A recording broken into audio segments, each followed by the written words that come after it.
ఆ, అందరూ వచ్చారా? నమస్కారం గురువు. సరే అవుతాను. నమస్కారం అండి. నమస్కారం అండి గురువు గారు. ఓకే.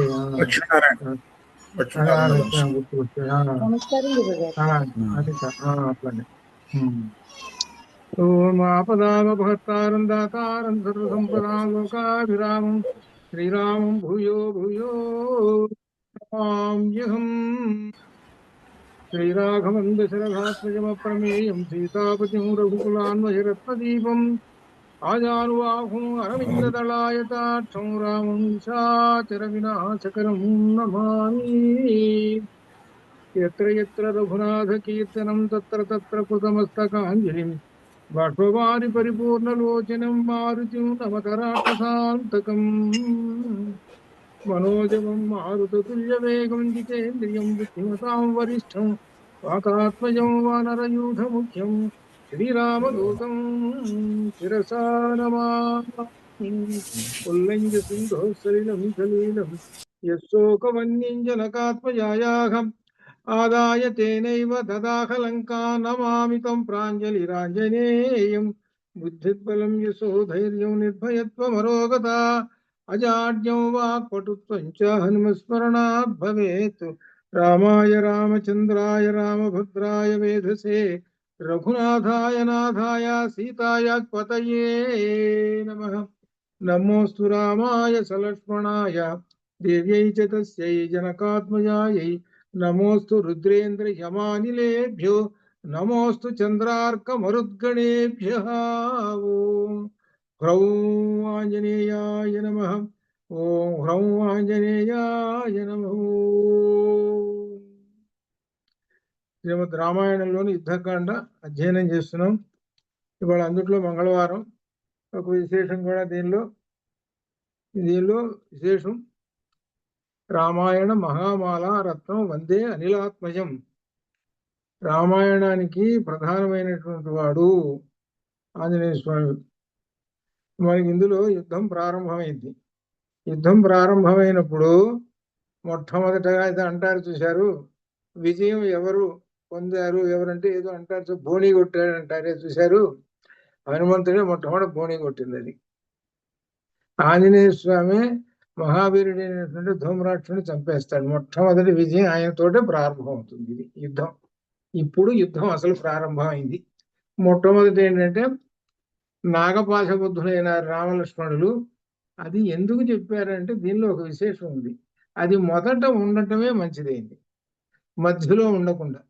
ఎందుకంటే ఆ ఇంద్రజిత్తు దగ్గర ఉన్నటువంటి బాణాలు ఖాళీ అయిపోయినాయి. అది ఇంక వాడు ఇంకేం చేస్తాడు, ఇంకేం చేయలేడు, ఖాళీ అయిపోయింది కదా. అందుకని రెండోసారి ఇంకేం ప్రయోగిస్తాడు, లేవు, అసలు బాణాలు లేవు, అయిపోయినాయి వాడి సంగతి. అందువల్ల మధ్యలో కనుక వచ్చినాయి అంటూ పెద్ద మహా ఇబ్బంది వచ్చేది అనమాట వీళ్ళకి, వానరులకి, రామచంద్రమూర్తికి. అందుకని మొట్టమొదటి ఉపయోగించాడు, అది కాస్త నిష్ఫలం అయిపోయినాయి. కాబట్టి విజయం ఎవరి వైపు ఉన్నది అని అంటే మొట్టమొదటి చూపిస్తున్నారు, ఆంజనేయ స్వామి వారి వలన విజయం మందేనని దీనిలో చూపిస్తున్నారు అనమాట. అది ఏమిటో ఇవాళ మనం చూద్దాం అనమాట. సరే, ఇదన్నా 51వ సర్గ. ఇక్కడ విశేషం ఏమిటి, రామలక్ష్మణులు ఆ గరుత్మంతుడి వలన వాళ్ళందరూ యథావిధిగా వచ్చేసేసారు అనే విషయం అంతా కూడా తెలిసింది మనకి. ఇదంతా తెలిసేటప్పుడు వీళ్ళందరూ ఈ వానరులందరూ కూడా కేరింతలు కొడుతూ ఢంకాలు ఊగించుకుంటూ చాలా బాగా సంతోషంగా ఉన్నారు. ఈ లంకలోకి వినబడుతున్నాయి వీళ్ళ సంతోషాలు. ఏమిటి వీళ్ళు అసలు ఏడుస్తూ ఉండాల్సినటువంటి వాళ్ళు సంతోషంగా ఉంటున్నారు ఏమిటి అనేటువంటి సందేహం వచ్చింది రావణాసురుడికి. రావణాసురుడు ఒకరిని ఆజ్ఞాపించాడు, వరే పైకి ఎక్కి ప్రాకారాన్నిటికన్నా పైకి ఎక్కి చూడరా అసలు ఏంటో సంగతి అని. అనేటప్పటికి పైకి చూశాడు. ఏముందండి, అందరూ సంతోషంగా ఉన్నారండి, రామలక్ష్మణులు చాలా బాగున్నారండి, అందరూ బాగున్నారు. ఏమిటి ఇదంతా, ఏమిటబ్బా, ఇంద్రజిత్తు వేసినటువంటి బాణాలు, అమోఘమైనటువంటి బాణాలు వేశాడు. యుద్ధంలో చచ్చిపోయి ఉన్నారు కదా, మరి వాళ్ళు చచ్చిపోయిన వాళ్ళు ఎట్లా బతికారు వీళ్ళు, ఏదో పెద్ద సందేహంగా ఉంది ఇదంతానని ఇంకా ఆయనకి విషణ్ణ వదనుడు అయిపోయినాడు రావణాసురుడు. అంటే అప్పటిదాకా ఏమనుకున్నాడు, గెలుపు మంది అని అనుకున్నాడు. వాళ్ళు పోయినారు కదా, గెలుపు మంది అని అనుకున్నాడు. ఇప్పుడు ఏమైంది, గెలుపు కాదురా మనకు అపజయంలో పడ్డావురా అని అనుకున్నాడు. అని ఇటువంటి ఏమిటి పరిస్థితి అని ఏమి తోచక ఆయన దగ్గర ఈ ఉంటారుగా మహావీరులు రాక్షస వీరులు లైన్గా ఉన్నారు. రాక్షస వీరులందరూ ఒక లైన్గా ఉన్నారు, చేతులు పట్టుకొని ఒక్కొక్కడు రావణాసుడు ముందు నిలబడ్డారు. అంటే రావణాసుడు ఎప్పుడు ఆజ్ఞాపిస్తే వాడు పోవాలి యుద్ధానికి. దానిలో మొట్టమొదటి కూర్చున్న నిలబడ్డాడు ఒకడు ధూమ్రాక్షుడు. వీడి పేరు ధూమ్రాక్షుడు. ధూమ్రం అంటే పొగ, అంటే వీడి కళ్ళంతా పొగ, అంటే కళ్ళలోంచి పొగ ఇస్తాడు వీడు. అంటే వీళ్ళు రాక్షసులు కదా, రాక్షసులు ఏం చేసి మాయ ఉపయోగిస్తారు. పొగ కనుక గమనించారంటే జనానికి కనపడదుగా పట్టుకోవచ్చు. అది ప్లాన్, ఇది వాళ్ళ యొక్క శక్తులు అనమాట, అట్లా ఉంటాయి. అది అందువల్ల ధూమ్రాక్షుడు అట్లా అనమాట వీడి పేరు. సరే వీడికి ఏం చెప్పాడు అనమాట, వెళ్ళు యుద్ధానికి, సైన్యం తీసుకొని వెళ్ళి నువ్వు ఆ రాముడితో యుద్ధం చేసేసి రాముడిని సంహరించడమే కాదు వానర వీరులందరినీ చంపేసేయాలి, నువ్వు ఏమిటనుకున్నావు, బయలుదేరు శీఘ్రమే అంటున్నాడు రావణాసురుడు. ఇక ధూమ్రాక్షుడు ఇంకేం చేస్తారు, రాజుగారు చెప్పినట్టు వినాలిగా. అందుకని ఈ ధూమ్రాక్షుడు సైన్యంతో బయలుదేరాడు.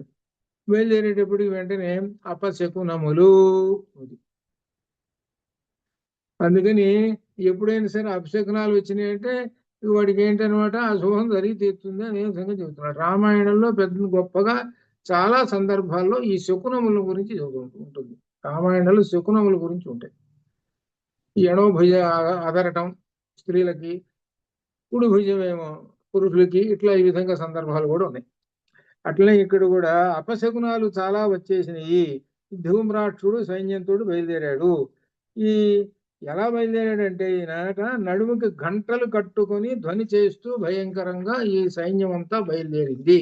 అంటే నా సైన్యం వస్తుందంటే కళ కళ కళ మొగుతూ ఉంటుంటుంది. అది వీడి సైన్యం, వీడికి ఒక సైన్యం ఉన్నాడు, వీడు ఈ సైన్యానికి నాయకుడు వీడు. ఈ సైన్యాన్ని వేసుకొని పోయినాడు, ఆ యుద్ధానికి పోయినాడు. ఈయన రథం అక్కడ వాళ్ళకి చిత్ర విచిత్రములైనటువంటి ఈ గాడిదలు ఉన్నాయి. ఆ గాడిదలు కట్టుకున్నారు. కొన్ని గాడిదలు సింహము తలకాయతో ఉండే గాడిదలట, రకరకాల గాడిదలు. ఏదైతే ఏ మతం మీద ఏ యుద్ధానికి ఆ గాడిదలు కట్టుకొని ఆ రథానికి బయలుదేరి వెళ్ళాడు. అయితే ఇక్కడ ఈ విధంగా గాడిదలు కట్టిన దివ్యరథం ఎక్కి ధూమ్రాక్షుడు ఆ రాక్షస వీరులతో కూడా నవ్వుతూ పశ్చిమ ద్వారము నుండి వెలుపలకు వచ్చాను. పశ్చిమ ద్వారం, 4 ద్వారాలు ఉన్నాయి కదా, పశ్చిమ ద్వారం అక్కడ ఆ తలుపులు తీశారు. అక్కడి నుంచి పెద్ద సైన్యం బయటకు వచ్చేసింది. ఇక ఇప్పుడు ఆ సందర్భంలో ఇక్కడ పశ్చిమ ద్వారం నుంచి వచ్చేసాడు. ఆ ద్వారం నుంచి వచ్చేసేసి ఈయన ధూమ్రాక్షుడు అపశకనాలను చూశాడు. ఆ చూసిన తర్వాత వికృతమైనటువంటి ధ్వనులు చేయటం, తర్వాత ఆ రథం మీద గద్ద వాలటము, ఇవన్నీ అశుభాలు కలిగినాయి అనమాట. అశుభాలు కానీ కాంతి విహీనమైపోయినాడు. అటువంటి ఈ ధూమ్రాక్షుడు యుద్ధానికి వచ్చాడు. యుద్ధోత్సాహంతో రాముని బాహువులచే రక్షింపబడుతున్న ఆ వానర సైన్యం సముద్రం వలె ఉన్నది. ఆ వానర సేనను చూశాడు ధూమ్రాక్షుడు. ఇంతవరకు ఏంటంటే ధూమ్రాక్షుడు సైన్యంతో యుద్ధ రంగానికి వచ్చాడు అని చెప్పడం. ఇక్కడ యుద్ధాన్ని వర్ణించేటప్పుడు 2 వైపులా చెబుతాడు. అంటే అటువైపున చచ్చిపోతున్నారు, ఇటువైపున చచ్చిపోతున్నారు, అట్లా అనమాట. అలా చెప్తారు. వానరులు పోతున్నారు, రాక్షసులు పోతున్నారు. చివరికి పై చేయి లాస్ట్ లో చివరి చెబుతాడు, ఎవరు గెలిచింది. అట్లా ఉంటుంది ఈ వర్ణన అంతా, అలా ఉంటుంది అనమాట. సరే సిద్ధమైనాడు ధూమ్రాక్షుడు సైన్యంతో వచ్చేసేసాడు. ఇప్పుడు ఆ ధూమ్రాక్షుడు సైన్యాన్ని చూసింది ఎవరు, మొట్టమొదటి హనుమ చూశాడు. ఈ దీని గురించి చెబుతున్నాడు. వానరులు భీమ విక్రముడైన ధూమ్రాక్షుడు చూసి సంతోషిస్తూ యుద్ధమును కోరుతూ ధ్వనులు చేశారు. ఇప్పుడు అసలు యుద్ధం ప్రారంభమైన ధూమ్రాక్షుడితోటి. ఈ ధూమ్రాక్షుడు అనేకమైనటువంటి ఈ ఆయుధాలు తీసుకొని, ఆయుధాల పేర్లు కూడా చెప్పాడు అనమాట. గదలు, పట్టిసములు, కూటములు, ముద్గరములు, పరిఘలు, త్రిశూలములు, ఇవన్నీ ఎవరికి ఉన్నాయి, రాక్షసులకు ఉన్నాయి. మరి వానరులకున్న ఆయుధాలు ఏమిటంటే చెట్లు, శిలలు. ఇది చెట్లు శిలలు అంటే. కాబట్టి చేతికున్న గోళ్లతో గీకుతారు, ముఖాన్ని అట్టబట్టి ఇటు గీకారంటే వాడి ముఖం అంతా వాతలు పడతాయి. అట్లా ఇంత తప్పితే వీళ్ళకి ఏమీ లేవు, వీళ్ళకి ఆయుధాలు ఏమీ లేవు. వీళ్ళు దీంతో యుద్ధం ఇవి మొదలైంది ఇక్కడ దీనిలో అనమాట. ఒకరికొకరు యుద్ధం మొదలైంది. సరే బ్రహ్మాండంగా జరుగుతున్నది. ధూమ్రాక్షుడు ఏం చేస్తున్నాడు? వానర సేనను సంహరించేస్తున్నాడు. అనగా వానర సేన పడిపోతూ ఉన్నది. ఈ పడిపోతూ నేల మీద పడిపోతున్నారు. ఈ సందర్భంలో కొందరు త్రిశూలములచే చీల్చివేయబడుతున్నారు. ఎవరు వానరులు పడిపోతున్నారు. వానరులు చచ్చిపోవడం ఎక్కువైంది ఇక్కడ. ఈ భయంకర యుద్ధం ఆయుధములచే, శిలలచే, వృక్షములచే వానరాక్షం వ్యాకులమే ప్రకాశిస్తున్నది. చాలా గొప్ప భయంకరంగా ఉన్నది. మొత్తం మీద ఈ వానరులు తక్కువలో ఉన్నారు, రాక్షసులచే పైగా ఉన్నది. ఇది ఈ సందర్భంలో ఇప్పుడు హనుమాన్ బయటకు వస్తున్నాడు. హనుమ ధూమ్రాక్షుడు సంహరించుట. ధూమ్రాక్షుడు నవ్వుతూ వానరులపై బాణవర్షం కురిపిస్తూ ఉన్నాడు. పారిపోతున్న వానసేనను అప్పుడు హనుమ చూచెను. ఇది హనుమ ఎక్కడ ఉంటాడంటే అసలు ఇప్పుడు రామచంద్రమూర్తి దగ్గర ఉంటాడు. రామచంద్రమూర్తి ఎప్పుడు యుద్ధరంగంలో అలా నిలబడి ఉంటాడు. ఆయన ప్రత్యేక స్థానాల్లో ఒక ఉంటాయి కదా, ఈ సైన్యం ఉండాల్సిన ప్రదేశాలు, అక్కడ ఉంటాడు ఆయన. ఏ సందర్భంలో రావాలో అప్పుడు ధనస్సు బట్టి అప్పుడు వచ్చేస్తాడు బయటికి. అట్లనే ఆయన దగ్గర ఉంటాడు. రామచంద్రమూర్తి దగ్గర హనుమ ఎప్పుడు ఉంటుంటాడు. ఈ హనుమ కనిపెట్టి చూశాడు. వానరులు పారిపోవటం అంతా చూశాడు. ఇప్పుడు ఈ సందర్భంలో మహాకోపంతో తండ్రితో సమాన పరాక్రమం కలిగిన హనుమ ఇప్పుడు ఆయన మహాశిలను గ్రహించి ధూమ్రాక్షుని రథముపై విసరేను. అది ధూమ్రాక్షుని రథముపై విసిరేటప్పటికీ ఆ శిలను చూసి ధూమ్రాక్షుడు వెంటనే గదను ధరించి వేగముగా క్రిందికి దూకేసేసాడు. అయితే ఆ శిల పోయి రథం మీద పడ్డది. అప్పుడు రథచక్రాలు విడిగిపోయినాయి, కాడి ధ్వజం ఇదంతా పోయింది, రథాశ్వాలు పోయినాయి, అన్ని ముక్కలు ముక్కలు అయిపోయింది. ఇప్పుడు రాక్షసులను వృక్షములచే సంహరించను. ఇప్పుడు పైచేయి వీళ్ళదైంది. ఎవరిది? వానరులదైంది. అనగా ఏంటి? ఉత్సాహంగా హనుమ వచ్చేటప్పటికి ఇక వానరులందరూ ఇక మరింత ఉత్సాహంతో వాళ్ళకున్న ఆయుధాలు ఏంటి? చెట్లు, వాటితోటి చంపుతూ ఉన్నారు వీళ్ళని. కొందరికి తలలు బ్రద్దలు, ఎక్కువ రాక్షసులు బాధలు పెడుతున్నారు, చంపేసేస్తున్నారు మరి రాక్షసుల్ని. అట్లా అనమాట. మారుతాత్మడు రాక్షసులను తరిమి వేసి పర్వత శిఖరం తీసుకుని ఆ రాక్షసుని పైకి పరిగెత్తారు. ఇది ధూమ్రాక్షుడి మీదకి. ధూమ్రాక్షుడు గదను ఎత్తి గర్జిస్తూ తన పైకి వచ్చుతున్న హనుమంతునిపై శీఘ్రంగా వెళ్ళాడు. అతను గదను హనుమంతునిపై కోపంతో విసిరాను. ఆ గద హనుమంతునికి తగిలినది. కానీ వాయువు బలము అంతటి వాడు కదా, హనుమకు ఆ గద ప్రహారం ఏమీ కాలేదు. అంటే ఏంటనమాట, ఓ చిన్న రాయి వచ్చి తగిలింది అనుకోండి, ఏమవుతుంది? ఎలా పక్కకు. అందుట్లో ఆయన శరీరం ఎటువంటి వజ్ర శరీరం కదా. అది వాడు అనుకున్నాడు నేను రాయి శరీరంలో అనుకున్నాడు. ఏమైంది? ఏం కాలేదు. ఆ గద ప్రహారం ఏం కాలేదు. కానీ ఈయన చేతిలో శిల ఉంది, పెద్ద శిల. ఆయనను వాయువు బలం వంటి బలము గల హనుమ ఆ గదా ప్రహారం లక్ష్య పెట్టలేదు. ఆ పర్వత శిఖరమును ధూమ్రాక్షుని శిరో మధ్యన సెంటర్ ఎలా ఇచ్చాడో చూసుకోండి వాల్మీకి. ధూమ్రాక్షుని శిరో మధ్యమున పడవేసెను. చక్కగా చెప్పేశాడు. ఎట్టా ఉందంటే నీళ్లలో పడవేసిన అన్నట్టుగా ఎత్తి తీసుకెళ్ళి అట్ట నెమ్మదిగా వాడి మీద ఎత్తి పడేశాడు అని.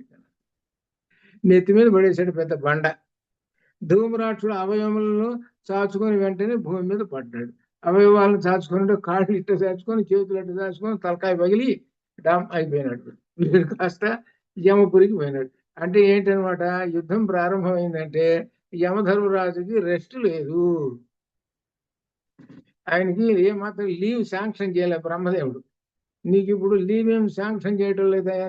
నీకు 24 గంటలు పనిచేయాల్సిందేను, చిట్టాలని దగ్గర పెట్టుకో అని బ్రహ్మదేవుడు చెప్పాడు. అక్కడ రామరావణ యుద్ధం జరుగుతుంది, అందులో రామచంద్రమూర్తి ఉన్నాడు, ఏమనుకుంటున్నావు, ఒళ్ళు దగ్గర పెట్టుకో అని బ్రహ్మదేవుడు. అంటే అర్థం ఏంటనమాట, ఎంతమంది చచ్చిపోతున్నారు, ఇటు వానరులు, రాక్షసులు, ఓహో చెప్పలేనంత మంది చనిపోతూ ఉన్నారు అనమాట. ఇక ఇప్పుడు ఎప్పుడైతే ధూమ్రాక్షుడు చనిపోయినాడో మిగిలిన రాక్షసులందరూ కూడా లంకలోకి భయపడి పరిగెత్తారు. ఇవి ఒక్కళ్ళేడు ఆ యుద్ధరంగంలో అందరూ పరిగెత్తారు. మహాత్ముడైన హనుమ శత్రువులను సంహరించి రక్తపుటేరులను ప్రవహింపజేసి వానరులు వచ్చే చక్కగా పూజింపబడి ఆ శత్రు సంహారించగలిగిన శ్రమను వీడి ఆనందించను. మిగిలిన వాళ్ళందరూ కూడా అమ్మయ్య, హనుమ లేకపోతే మన పని ఎట్లా ఉండేదేవు కదా, హనుమ వచ్చాడు కాబట్టి సరిపోయింది, లేకపోతే ఈ పాటికి అందరినీ చంపేసేవాడు వాడు ధూమ్రాక్షుడు అని అనుకొని వాళ్ళందరూ కూడా అట్లా. ఇప్పుడు మొట్టమొదట ఏమిటి అనమాట, ఆయన మొట్టమొదటి జయాన్ని తీసుకొచ్చాడు. ఇది దీనిలో యుద్ధం ప్రారంభంలో మొట్టమొదటిగా వాళ్ళకి నష్టం కలిగింది. ఒక సేనాపతి ఒక మహావీరుడు పోయినాడు. సరే, ఇక వరుసగా అన్నారు కదా, రావణాసుడి దగ్గర చేతులు కట్టుకుని నిలబడ్డారు కదా. ఇక రెండో వాడు ఉన్నాడు, వాడు వజ్రదంష్ట్రుడు. అది వీడికి చెప్పేశాడు, నువ్వు పోయి ఏం చేసావు, వాళ్ళందరినీ చంపేసిరా అన్నాడు ఈ వజ్రదంష్ట్రుడు. ఈ వజ్రదంష్ట్రుడు మహాయుద్ధం చేస్తాడు. ఎవరితోడు? అంగదుడితోటి చేస్తాడు. అంగదుడు వజ్రదంష్ట్రుడు ఇద్దరు యుద్ధం చేస్తాడు. చివరికి అంగదుడు చంపేస్తాడు. దాంతో అందరూ కూడా మిగిలిన వానరు వీళ్ళందరూ భయపడి లంకలో పరిగెత్తుతారు. వీళ్ళకి ఇట్లనే అందరికీ కూడా యుద్ధానికి వచ్చేటప్పుడు ఈ వజ్రదంష్ట్రుడు కూడా అపశకునాలు వస్తాయి. వజ్రదంష్ట్రుడు బయలుదేరాడు, అపశకునాలు వచ్చేసినాయి. అపశకునాలు వచ్చినా కానీ ఏమాత్రం లెక్క పెట్టకుండా ఆయన బయలుదేరాడు. ఈ మాయావి అందుట్లో వీడు వజ్రదంష్ట్రుడు. వీడు ఇతని వెంట అనేక గజములు, అశ్వములు, గాడిదలు, ఒంటెలు ఈ విధంగా వచ్చినాయి. ఈ సేన అనమాట. ఒక్కొక్క సేన, ఒంటె సేన, గాడిదల సేన, అశ్వసేన, ఈ విధంగా రకరకాల సేనలతోటి వచ్చాడు వీడు. సరే, ఈ విధంగా వచ్చిన తర్వాత ఇక్కడ విశేషము, వజ్రదంష్ట్రుని సేనలు బయలుదేరినప్పుడు దుశ్శకునములు. అట్న ధూమ్రాక్షుడు కూడా దుశ్శకునములే. ఇక్కడి వీటికి కూడా దుశ్శకునములే. ఇది ఆకాశం నుండి అగ్ని కణాలు పడుతున్నాయి, నక్కలు అరుస్తూ ఉన్నాయి. ఇట్లా ఈ విధంగా అశుభాలన్నీ కలిసినాయి. ఇక వచ్చారు యుద్ధం. వానరులు రాక్షసులు మహాయుద్ధం మొదలుపెట్టారు. దీనిలో రెండో పేరాలో కొందరు రాక్షసులు అస్త్రములను విడిచి వానరులతో బాహుయుద్ధము. వీళ్ళ దగ్గర బాహుయుద్ధం, చేతులు పట్టుకొని యుద్ధం చేశారు.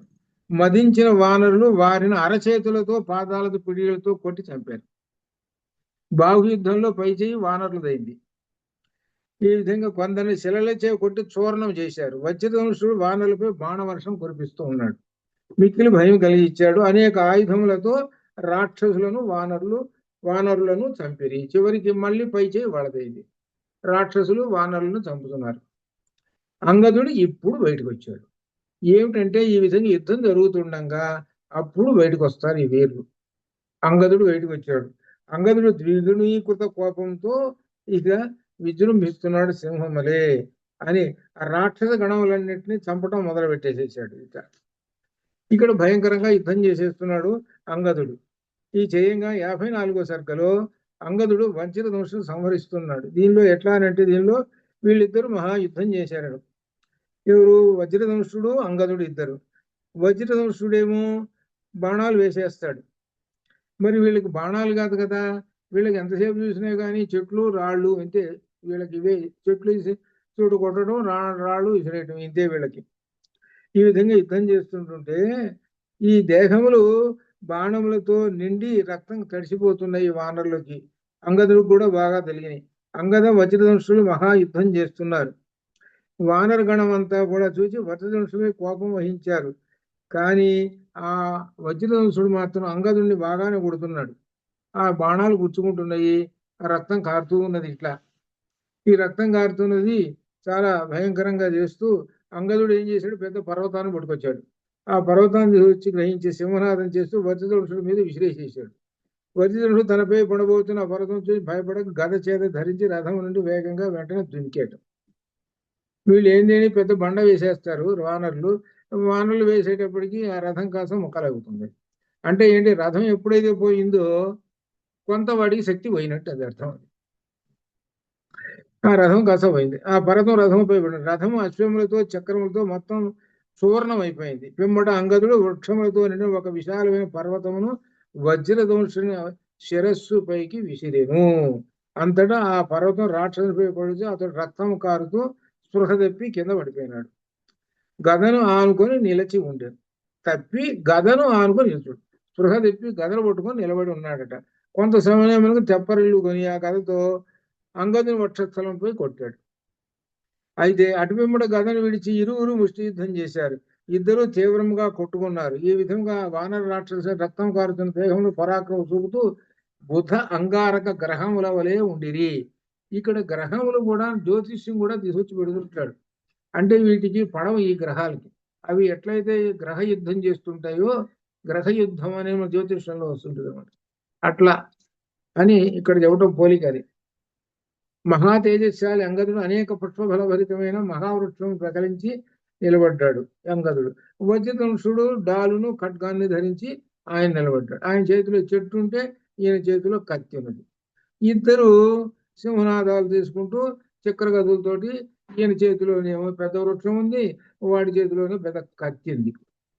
దీంతో వక్ర గదులతోటి తిరుగుతూ యుద్ధం చేస్తూ వాడి చెట్టు తీసుకుని కొట్టడం, ఈయనేమో కత్తి తీసుకుని కొట్టడం.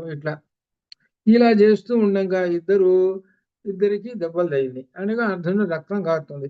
ఇద్దరు పడ్డారు. చివరికి అంగదుడు నేల మీద పడ్డాడు, వజ్రధనుషుడు కూడా నేల మీద పడ్డాడు. స్పృహకి విడిపోయినారు. అయితే ఇప్పుడు ఇక్కడ విశేషం.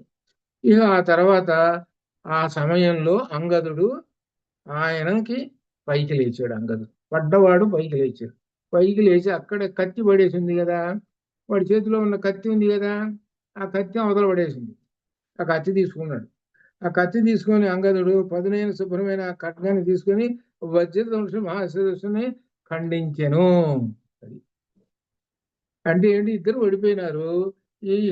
ఈయనకి కాస్త అంగదుడికి ఎక్కువ కాస్త శక్తి ఉంది వాడికన్నా ఎక్కువ అని అర్థం చేసుకోవాలి.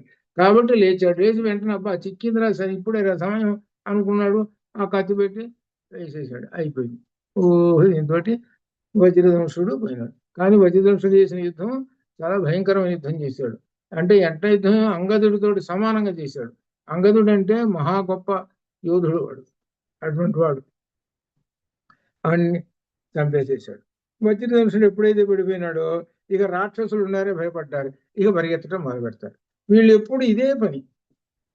వీడు వెళ్ళిపోవటం, భయపడటం, ఇంకా లంకలోకి పరిగెత్తడం, అంటే కోటలోకి పరిగెత్తడం. వీళ్ళు కోటలో పరిగెత్తుంటే వీళ్ళు వెంటబడి వానరులు తరిమి కొడుతుంటారు.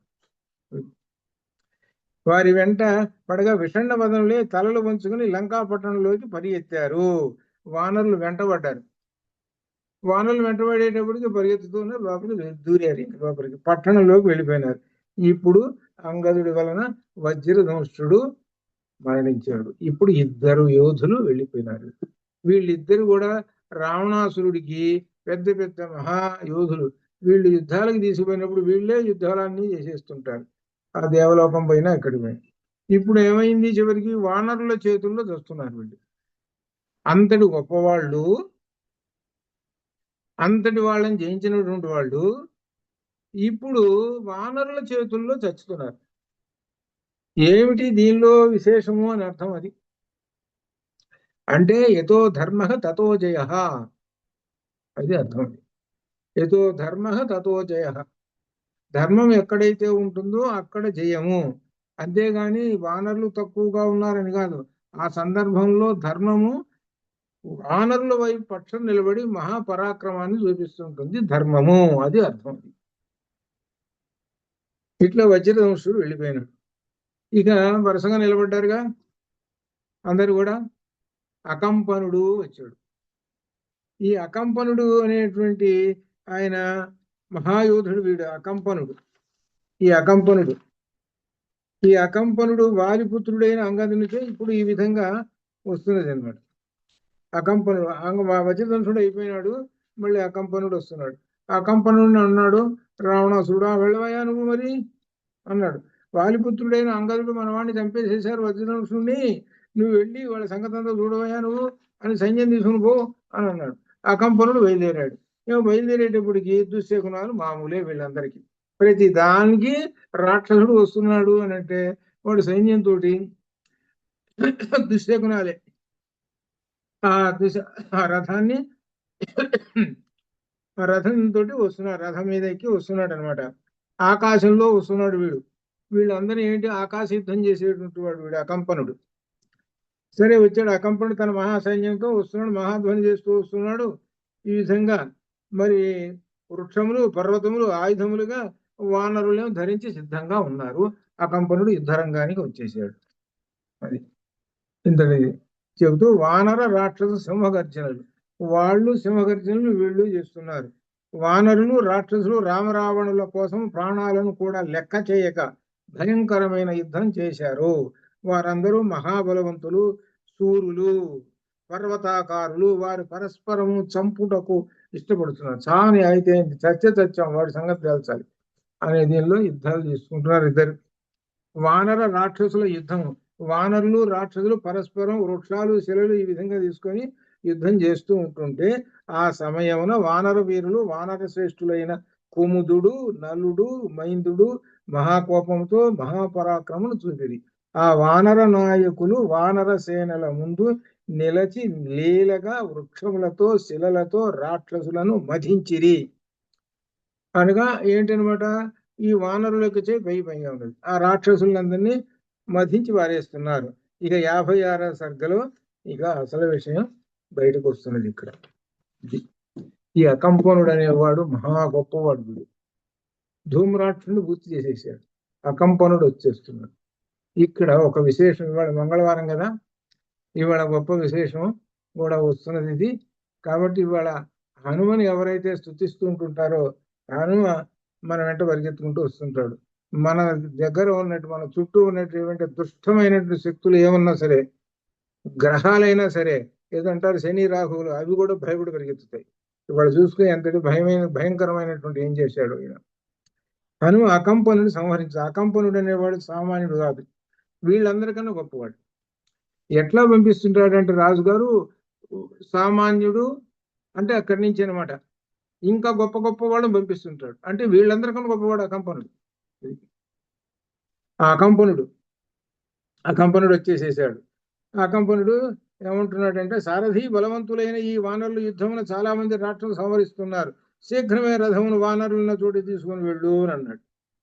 తర్వాత సారథి రథమును అక్కడికి తీసుకుని వానరుల దగ్గరికి పోయినారు. వానరులు ఆ బాణములను ఎదుర్కొని సమర్థులు కాలేకపోయారు. అకంపనుడు అంటే యుద్ధం బాణాలు వేయటంలో గొప్పవాడు. అకంపనుడు ధనుర్విద్యలో గొప్పవాడు, కొడుతున్నాడు బాణాలతోటి. ఇక యుద్ధం చేయలేక అందరూ పరాజితులై పారిపోతున్నారు వానరులు. అది కొందరు అకంపనుడి బాణములకు హతులై చచ్చిపోతున్నారు ఈ వానరులు. అంతలో మహాబలశాలి అయిన హనుమ అక్కడికి వెళ్ళెను. ఇది అర్థం. వానరులు వానర శ్రేష్ఠులు అందరూ హనుమను చూసి అక్కడికి వెళ్ళి ఆ మహాత్ముని చుట్టూ చేరారు. ఎట్లా ఉంటుందనంటే, అమ్మయ్య హనుమ వచ్చాడండి అని చుట్టూ, ముందు హనుమ ఉన్నాడు, వెనక దాక్కున్నారు, వీళ్ళు వెనక నిలబడ్డారు. అమ్మయ్య హనుమ వచ్చేసాడు కాబట్టి మనం బతికిపోయినారా, ఇక ఇంకా ఆయన చేస్తాడు యుద్ధం, మనం చూస్తూ ఉన్నాం అంటే వాళ్ళకి ఎంతటి ధైర్యమో చూసుకోండి అనమాట. ఇప్పుడు హనుమ చుట్టూ చేరారట అనమాట వీళ్ళందరూ. యుద్ధ సన్నద్ధుడే నిలిచిన మహాబలశాలి అయిన హనుమను ఆశ్రయించుటే వానరులు బలవంతులకిరి. ఇప్పుడు ఒక నీతి చెబుతున్నాడు, ఒక గొప్ప నీతి. అందుకనే మనము హనుమను పట్టుకోవడం అదే అర్థం. ఏమిటంటే, భయపడిన వారికి అండగా నిలిచి రక్షించే దైవం శ్రీమాన్ హనుమాన్, అది అర్థం. హనుమ మొట్టమొదట ఏం మాట్లాడాడు కిష్కింధాకాండలో? సుగ్రీవుడు ఆ దూరంగా ఉన్నటువంటి అక్కడ కొండ దగ్గర ఉన్నటువంటి రామలక్ష్మణుడు చూసి భయపడి, వీళ్ళెవరో నన్ను చంపడానికి వచ్చారని భయపడి పరిగెత్తున్నాడు. అప్పుడు ఏమన్నాడు హనుమ? త్యజ సంభ్రమం అన్నాడు, భయము వదులుము అన్నాడు. ఇదే మొట్టమొదటి మాట రామాయణంలో మాట్లాడింది. రామాయణంలో హనుమ నోటి నుంచి వచ్చిన మాట మొట్టమొదటి ఏమిటంటే భయమును వదలము, అది అర్థం. అప్పుడు నోరు తెరిచాడు అని ఆ మాటే తోటే ప్రారంభం అవుతుంది. అనగా హనుమ ఉన్నాడంటే భయం పోతుంది అని అర్థం. వీళ్ళందరూ కూడా హనుమ దగ్గర చేరారు. ఆ సంగతి ఇక్కడ చెబుతున్నారు. వ్యవస్థిత హనుమంతం తే దృష్ట్వా ప్లవగర్షభా బభూహు బలవంతో హి బలవంతం ఉపాశ్రితా. ఇది చాలా గొప్పమైనటువంటి, బలవంతుడైనటువంటి వాళ్ళు ఉన్నారు చూశారు. వీళ్ళందరూ కూడా ఎంతటి బలవంతులైనా సరే హనుమ ఉన్నాడంటే వీళ్ళకి ఎక్కడ లేని బలం వస్తుంది. అప్పటిదాకా నిర్వీర్యంగా పారిపోతున్న వాళ్ళు కూడా అందరూ హనుమను చూడంగానే హనుమ పక్కన చేరి వీళ్ళు కూడా ఇంత బలవంతులు అయిపోతారు. అది అర్థం చేయదు, అంత గొప్పవాళ్ళు అవుతారు. అది చెబుతున్నాడు అనమాట. ఏమిటంటే, భయపడినటువంటి వాళ్ళందరినీ కూడా ధైర్యం ఇచ్చి ధైర్యవంతులుగా చేసి నిలబెట్టేటువంటి ఆ శక్తి హనుమకు ఉన్నది. ఇది ఇప్పుడు పారిపోతున్న వాళ్ళందరూ కూడా నిలబడ్డారు. పారిపోతున్న వానరులందరూ నిలబడ్డారు. హనుమంతుడి ముందున్నాడు, వెనక నిలబడ్డారు వీళ్ళందరూ. పర్వతం వలె నిలిచిన హనుమపైకి దేవేంద్రుడు వర్షధారలు కురిపిస్తున్నట్టుగా అకంపనుడు బాణాలు వేస్తున్నాడు. మహాబలశాలి అయిన హనుమ తనపై పడుతున్న బాణం లెక్క చేయగా అకంపనుడు సంహరించవాలని మనస్సులో వీడిని చంపేసేయాలని అనుకున్నాడు. మనస్సులో ఒక సంకల్పం కలిగిందా హనుమకి, అది నెరవేరి తీరుతుంది. వీడిని ఏమనుకున్నాడు, వీడిని చంపాలి అనుకున్నాడు, అంతే ఇంక అయిపోయినట్టు అర్థమైంది. రామచంద్రమూర్తి కూడా వీడిని చంపాలి అని అనుకున్నాడు అనుకో, రామబాణం తీస్తాడు, ఇక అంతే వాడు అయిపోతాడు. అట్లనే హనుమ కూడా అంతేనమాట. మహా తేజస్శాలి మారుతాత్మజుడైన హనుమ పెద్దగా నవ్వి భూమిని కంపింప చేయుతున్న వాని వలె ఆ రాక్షసుల పైకి పరిగెత్తాడు. అప్పుడు గర్జించుతూ మహా తేజస్సుతో ప్రకాశించిన హనుమ రూపం ప్రజ్వలించుతున్న అగ్ని రూపం వలె ఉండెను. హనుమ అనే దానికి అర్థం ఏంటంటే అగ్ని. ఎట్లా అంటే వాయు దేవుని యొక్క కుమారుడు, వాయునందన. వాయునందన వాయువు యొక్క కుమారుడు అనగా వాయువులో నుంచి ఏమొచ్చింది, అగ్ని. వాయోరగ్ని అది అనగా ఆంజనేయ స్వామి వారు అంటే సాక్షాత్తుగా అగ్ని స్వరూపము అని ఎక్కడ సుందరకాండలోనే చెప్పాడు. బభౌ దీప్తానల ప్రభ మేరుమందర సంకాశో బభౌ దీప్తానల ప్రభ అని అక్కడ మన సుందరకాండలో కూడా వచ్చింది. ఆయన అగ్ని స్వరూపం. ఆయన అగ్ని రూపంలో ప్రజ్వలిస్తూ పరిగెత్తుతూ ఉన్నట్ట. ఆ రూపం ఎదిరింప శక్యము కానిది, ఎవ్వరూ ఆ రూపాన్ని తట్టుకోలేరు. ఆ విషయం చేస్తున్నాడు. తస్యానర్ధమానస్య దీప్యమానస్య తేజస బభూవ రూపం దుర్ధర్షం దీప్తస్యేవ విభావసో.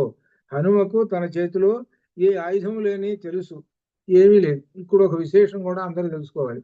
ఏమీ లేదు, ఆయన ఏం ఒక ఆయుధం లేదు. అందరూ ఏదో ఆయుధాలు ఉన్న వాళ్ళతో యుద్ధం చేస్తున్నాడు. ఇది ఇక్కడ విశేషం. ఆయుధాలను వాళ్ళు బాణాలు వేస్తున్నారు, వాళ్ళతో యుద్ధం చేస్తున్నాడు. వాళ్ళతో యుద్ధం చేస్తున్నాడు ఏంటి, గొప్ప అగ్ని తేజస్సులాగా రూపాన్ని పెంచుకున్నాడు, పరిగెత్తున్నాడు వాళ్ళ మీదకి. ఆయన మీద బాణాలు వేస్తుంటే ఏం పని చేస్తుంటాయి. అందుకనే మొట్టమొదటిలోనే చెప్పారు, ఆయన బాల్యంలోనే దేవతలందరూ వచ్చి వరాలు ఇచ్చేది, మీ మీద మావి ఏమి శక్తులు పనిచేయదయా. చివరి బ్రహ్మదేవుడు కూడా బ్రహ్మాస్త్రం ఏం పనిచేయదయా అని కూడా ఇచ్చాడు. అంతటి గొప్పవాడు అనమాట ఆయన. అందుకని ఇక్కడ ఒక దీనిలో క్రియాసిద్ధి సత్వే భవతి మగతాన్ నోపకరణే. ఇది క్రియాసిద్ధి సత్వే భవతి మగతాన్ నోపకరణే. మహాత్ములకు ఉపకరణములతోటి అవసరం లేదు.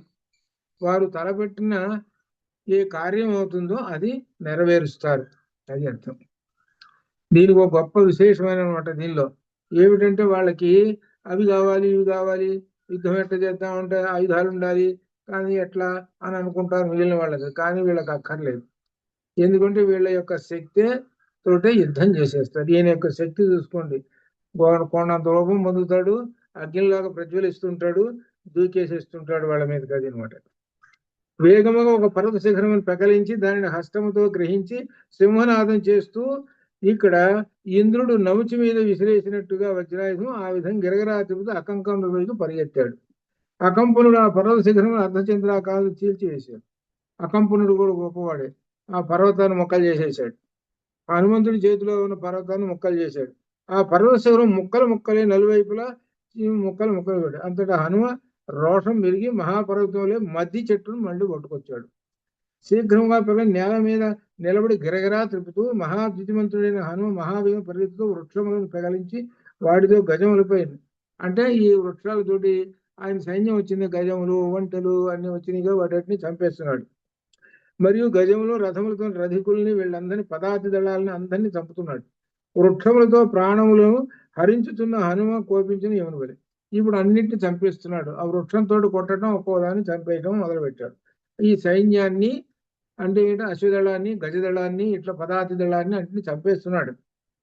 ఈ వృక్షములు ప్రాణములు హరించుతున్న హనుమను కోపించిన యముని వలె ఉన్నాడు, యమధర్మరాజు వలె ఉన్నాడండి ఆ సందర్భంలో హనుమ.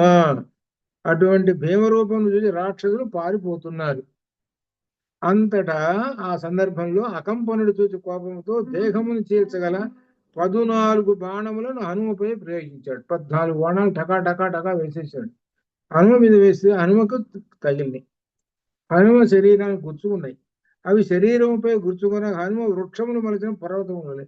అది ఎలా అంటే ఆ 14 బాణాలు ఇట్లా తగిలి ఉన్నాయి, తగిలి ఎట్లా ఉన్నాయి, గుచ్చుకొని ఉన్నాయి. అట్లా ఆ గుచ్చుకొని ఉన్నాయి. దాన్ని వాల్మీకి వర్ణిస్తున్నాడు. ఏమిటంటే దీనిలో వృక్షాలు భూమి మీద మొలిస్తే ఎట్లయితే ఉన్నాయో అలా ఉన్నదండి అన్నట్టుగా అన్నాడు. గుచ్చుకొని ఉన్నాయి ఆ బాణాలు. మరి బాణాలు గుచ్చుకొని ఉన్నాయి కదా, మరి మహావీరుడు మహాకాయుడు మహాబలుడే అయిన హనుమ పుష్పించిన అశోక వృక్షములే ధూమము లేని అగ్నివలే ప్రకాశించెను. ఏమవుతాయి మరి ఆ బాణాలు గుచ్చుకున్నాయి? ఇక్కడ విశేషం ఉంది. బాణం గుచ్చుకోవాలి, గుచ్చుకున్నాయి. కానీ ఆ గుచ్చుకున్నది కదా, ఒక నిమిషం అయినా 2 నిమిషంలో మొత్తం ఊడిపోతాయి. అది హనుమకి అది గొప్ప విశేషం. మొత్తం ఊడిపోతుంది, ఒక్కడు కూడా ఉండదు. గుచ్చుకోవడం అనే ధర్మం మాత్రం జరుగుతుంది, కానీ మొత్తం ఊడిపోతాయి. వీరరాజ మహావీర్యో మహాకాయో మహాబల. అప్పుడు ఏం చేస్తాడు? అప్పుడు ఒక శరీరంతో ఉన్న గుచ్చుకున్నాయి కదా, ఇక కొండంత శరీరం పెంచేటప్పటికి అప్పుడే పటపట పటపట అవన్నీ ఊడి కింద పడిపోతాయి. శరీరం పెంచేటప్పటికి అవి మొత్తం 14 బాణాలు ఎక్కడ ఎడిపోయినాయి అవి. ఈ శరీరం ఇప్పుడు ఎట్లా ఉన్నది? కొండంత శరీరం ఇది. అందువల్ల అన్ని ఊడిపోతాయి. వీరరాజ మహావీర్యో మహాకాయో మహాబల. అందుకని ఇదివరకు కూడా చెప్పాను, ఆంజనేయ స్వామి వారిని చూస్తున్నామని అంటే మహావీర్యో మహాకాయో మహాబల ఇంత క్రితం కూడా వచ్చినాయి ఈ మాటలు. ఆయన చూసినప్పుడు ఈ మాటలు కనుకంటే ఆయన సంతోషిస్తాడు. ఆలయానికి వెళ్ళినప్పుడు నేను చాలా మంది చెప్పాను, ఏమిటంటే వాక్ అనేటువంటి మనస్సులోకి రావాలి. ఆంజనేయ స్వామి వారిని చూడగానే మహావీర్యో మహాకాయో మహాబల హనుమాన్. సరే, ఇంకా ఏవో కనుక వచ్చినట్టు అనుకుంటుంటారు. సరే, బాగానే ఉంది. ఎందుకంటే వీటిల్లో కనుక వస్తే, రామాయణంలో కనుక మాటలు వస్తే అది లెక్కలు. రామాయణంలో ఉన్న మాటలు కనుక గుర్తుకొస్తే రామచంద్రమూర్తి అట్లానే ఆ హనుమ వీళ్ళిద్దరూ ప్రత్యక్షం అవుతారు. ఇది దీనిలో ఉన్న విశేషం. మహావీర్యో మహాబల మహాకాయ వీరరాజ ప్రకాశించను. పుష్పితాశోక సంకాశో విధూమ యువ పావక. అగ్ని ఏ విధంగా అయితే ప్రకాశిస్తూ ఉంటుందో ఆ విధంగా ప్రకాశిస్తున్నాడండి. పొగలేని అగ్ని వలె ప్రకాశిస్తున్నాడు హనుమ. ఇప్పుడు హనుమ అకంపనుని సంహరించుట. ఇప్పుడు తర్వాత మహావేగంతో మరి ఒక వృక్షమును పెగలించి రాజశ్రేష్ఠుడైన రాక్షస శ్రేష్ఠుడైన అకంపనుడు, సామాన్యుడు కాదు, రాక్షస శ్రేష్ఠుడు అకంపనుని శిరస్సు మీద కొట్టాడు. అతడు మరణించి భూమిపై పడెను. అయిపోయింది, చెట్టు దెబ్బతోటి అయిపోయినట్టు. ఇంక చూసుకోవాలి అంటే ఇప్పుడు ఈయన ఏ స్థాయిలో ఉన్నాడు హనుమ అంటే, కొండంత శరీరంతో ఉన్నాడు, భయంకరమైన శరీరంతో ఉన్నాడు. అది అంతటి శరీరంతో ఉన్నటువంటి వాడు కొట్టాడనంటే దిమ్మ తిరిగి కింద పడాలి. అది అంతటి అంటే ఈయన ఎప్పుడు ఈ సంహారం అప్పుడు ఆ సందర్భాన్ని బట్టి కొండంత శరీరం పెంచుకొని అగ్ని వలె ప్రకాశిస్తుంటాడు.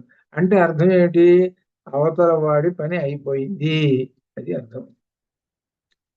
కొట్టేశాడు. అతడు మరణించి భూమిపై పడిన, మరణించి నేలపై పడిన అకంపన రాక్షసులు చూసి వ్యధ ఏడుస్తే ఇంకా రాక్షసులు మళ్ళీ మామూలే. ఎప్పుడైతే వాళ్ళు చనిపోయినాడో పడిపోయినాడో వెంటనే ఇంకా పరుగో వాళ్ళు పరిగెత్తుతుంటే ఈ వానరులు వాళ్ళు వెంట పడతారు. వానరులు వెంటబడి వాళ్ళని చిక్కినోడు తంతుంటారు. వాళ్ళేం పరిగెత్తుంటారు. ఎక్కడి పరిగెత్తారయ్యా వీళ్ళు వానరులు? ఈ రాక్షసులందరూ రాక్షసులు ఎక్కడికి వెళ్ళారు? లంకా పట్టణంలోకి వెళ్ళిపోయారు. మళ్ళీ లోపల కోటలోకి వెళ్ళిపోయారు. వెళ్ళి ఏం చేస్తారు? రాజుగారితో చెబుతాడు, అయ్యా తన్నులు తినొచ్చాము, మనవాడు కష్టమైనాడు అని చెబుతారు. అదే కదా జరిగింది. అకంపనుడు అనేటువంటి వాడు పోయినాడు అనేటప్పటికి పెద్ద ఆయనకి. అకంపనుడు సామాన్యుడు కాదు, వీళ్ళందరికన్నా గొప్పవాడు అకంపనుడు పోయినాడు అని. ఈ విధంగా ఆ సందర్భంలో హనుమను ఇక్కడ విశేషం. హనుమను దేవతలు పూజిస్తున్నారు. మిగిలిన వాళ్ళు ఉన్నారు చూశారు, అంత క్రితం అంగదుని దేవతలు పూజించాలి చూశారు కదా. ఇక్కడ హనుమని ఇక్కడ విశేషం. అది ఇక్కడ అక్కడ తేడాలు భేదం కనిపెట్టండి, తెలుస్తుంది. హనుమను ఎందుకంటే హనుమ అగ్ని రూపం చూశారు వాళ్ళు. అక్కడ చూశాడు వీరరాజ మహావీర్యో మహాకాయో మహాబల పుష్పితాశోక సంకాశో విధూమైవ పావక. అగ్ని వలె ఉన్నాడు హనుమ. అటువంటి హనుమని ఆ దేవతలందరూ కూడా చూశారు. చూసి ఇప్పుడు ఆ సమయాన్ని మహాకవి మారుతైన హనుమ రాక్షసులను చంపగా ఆ మహాత్ముడు భయంకరుడు శత్రుసమానుడు మహాబలుడు మహా అసురుడు అయిన మధుకరుడు విష్ణువు వలె ప్రకాశించెను. ఇక్కడ విశేషం అది. ఇక్కడ బాగా అర్థం చేసుకోండి. ఇప్పుడు ఆంజనేయ స్వామి వారిని విష్ణువు వలె ప్రకాశించెను అని చెబుతున్నాడు. విష్ణువు ఏమిటి? మధుకైటభులను సంహరించిన విష్ణువు ఎంతటి గొప్పవాడో అంతటి గొప్పవాడుగా ప్రకాశించెను విష్ణువు వలె. ఇక్కడ హనుమ విష్ణువు వలె అని చెప్పాడు కదా. మళ్ళీ మొట్టమొదటి మనకు వెళ్ళాలి సుందరకాండలో. సుందరకాండలో మొదటి సర్కలోనే చెప్తాడు హనుమ ఎవరు అంటే విష్ణువు అని చెబుతాడు. అసలు హనుమని గురించి చెప్పేటప్పుడు కూడా అన్ని వైష్ణవాంశం విశేషాలే చెప్తాడు. హనుమ తాను గరుత్మంతుడు అన్నాడు. గరుత్మంతుడు ఎవరు? విష్ణువు యొక్క పోయిన తేజస్స దక్షిణాం అంటే విష్ణు స్వరూపం. ఇట్లా ఈ విధంగా అన్ని అనమాట. ఆయన విష్ణువు ఏమిటన్నా విష్ణువు యొక్క విశేషం ఏంటంటే పరిత్రాణాయ సాధూనా వినాశాయ దుష్కృతం ధర్మ సంస్థాపనార్థాయ సంభవామి ఇది అని ఏమిటంటే రాక్షస సంహారం చేయటం ఆయనకి విష్ణువుకి. అలానే ఇక్కడ విష్ణువుతోటి పోల్చి ఆంజనేయ స్వామి వారిని చెబుతున్నారు. అందుకని ఆంజనేయ స్వామి వారికి నామాలు పెడతారు. అర్థమైందా మీకు? ఆంజనేయ స్వామి వారి నామాలు అంటే ఏంటి? విష్ణు స్వరూపం. విష్ణు స్వరూపం యొక్క లక్షణం ఏమిటి? విష్ణు స్వరూపం యొక్క లక్షణం ఏమిటి? రక్షించటము, పోషించటము రెండు లక్షణాలు. రక్షించటం అంటే వాళ్ళని భయపడ్డ వాళ్ళని కానీ లేకపోతే ఏ విధంగా రక్షించటం. పోషించడం అంటే అన్నం పెట్టడం. అనగా ఆంజనేయ స్వామి వారు మనల్ని రక్షిస్తుంటాడు, పోషిస్తుంటాడు. అది అర్థం. అదేగా కావాల్సింది మనకి. అదేనమాట. అందువల్ల ఆంజనేయ స్వామి కలియుగంలో గొప్ప మహాదైవమైన సులభంగా ఆ దైవము మనకు అనుగ్రహించేటువంటి దైవాల్లో మొట్టమొదటి దైవం ఆంజనేయ స్వామి వారు. అందుకని ఆంజనేయ స్వామి విగ్రహాలు అన్ని ఉంటాయి అక్కడ. ఆయనకి ఎంతసేపు ఏమిటంటే ఆయన యొక్క విశేషాన్ని తెలుసుకొని కీర్తిస్తుంటే ఆకాశం అంతా పెరిగిపోతుంటాడు. మహావీర్యో మహాబల మహాతేజ పావక ఈ విధంగా అంటుంటే ఆయన సంతోషిస్తుంటాడు. అదంతా మనకి ఏంటంటే అంత ధైర్యాన్ని ఇస్తుంటుంది అని ఇక్కడ హనుమను విష్ణుమూర్తితోటి పోల్చి వాల్మీకి మహర్షి చెబుతున్నాడు. వాళ్ళందరూ కూడా ఎవరు ఆకాశం నుంచి వచ్చారు, ఎవరు దేవతలు, వాళ్ళందరూ వచ్చి ఆ హనుమను కీర్తిస్తూ పూజించారు అని చెబుతూ ఆ విషయాన్ని చివరి చెబుతున్నాడు. స వీర శోభామహ భజన్ మహాకవి సమేశ రక్షాంసి నిహత్య మారుతి మహాసురం భీమం అమిత్రనాశన విష్ణుర్విధైవోరు బలం చెమ్ము ముఖే అనే విధంగా ఆ విష్ణువు వలె ఉన్నటువంటి ఆ హనుమను అందరూ పూజించారని మళ్ళీ ఇంకా చెబుతున్నారు. అపూజయం దేవ గణాతదా కపిన్ స్వయం చ రామో అతి బలశ్చ లక్ష్మణ అంటే బలాతి బలం కలిగినటువంటి రామలక్ష్మణులు కూడా హనుమను పూజించారు అని. అట్లా విభీషణుడు కూడా అని అర్థం.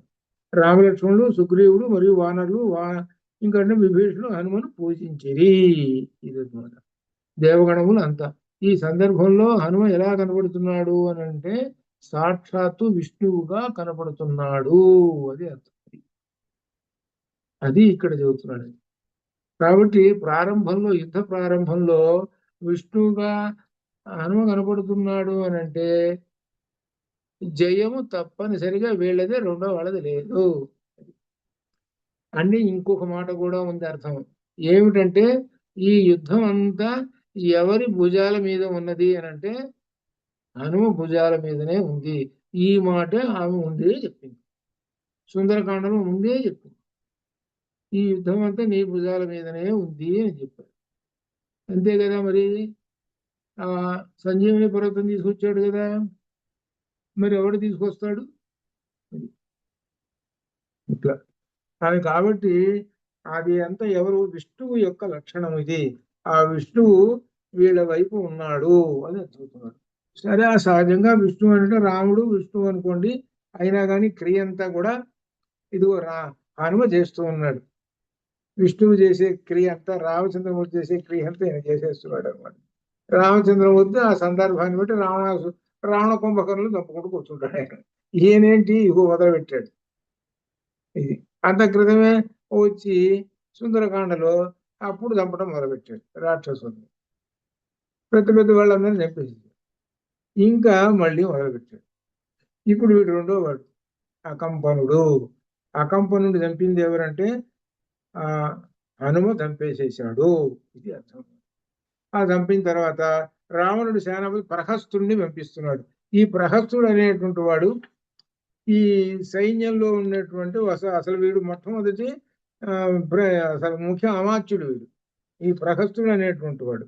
ఈ ప్రహస్తుడిని చంపింది నీలుడు చంపేస్తాడు ప్రహస్తుడిని. ఇప్పుడు చూసుకోండి, ఒక విశేషం ఎక్కడంటే ఇంతమంది వచ్చిన ఒక వానర వీరుడు చచ్చిపోయినాడా? వాళ్ళు వరుసగా చస్తున్నారు వాళ్ళు వానర వీళ్ళ చేతిలో. మరి వీళ్ళు కూడా కొంత ఒకరు ఇద్దరైనా చావాలి కాబట్టి ఒక్కడు కూడా పోవటం లేదుగా. ఇది అదే ఇక్కడ విశేషం కనిపెట్టాల్సినటువంటిది. అక్కడేమో పోయే కొంది రావణాసురుడికి ఏమో ఒకవైపు కోపము, దిగులు అంత పెరిగి ఇంకా యుద్ధాన్ని పెంచుతూ కూర్చున్నాడు. అంతేగాని వీళ్ళందరూ పోతున్నారా, ఇకనైనా ఎందుకురా యుద్ధం అనుకుందాం అని అనుకున్నాడు. పెరుగుతున్నాడు ఇంకా వీళ్ళందరూ ఇంతమంది పోతున్నారు కాబట్టి మనకు అపజయం తప్పదు అని కూర్చున్నాడా? లేదు, అట్లా అనమాట. కాబట్టి ఇంతవరకు తర్వాత రావణుడు సేనాపతి ప్రహస్తుణ్ణి పిలిచాడు, ప్రహస్తుడిని పంపిస్తున్నాడు అనమాట. వెళ్ళి ప్రహస్తుడి నువ్వు వెళ్ళవయ్యా అని అన్నాడు. ఆ ప్రహస్తుడు వెళ్ళాడు. ఆ వెళ్ళి నీలుడికి యుద్ధం చేశాడు. చివరికి ఆ నీలుడు అయిపోయినాడు. నీలుడి చేతిలో ఈ ప్రహస్తుడు వెళ్ళిపోయినాడు.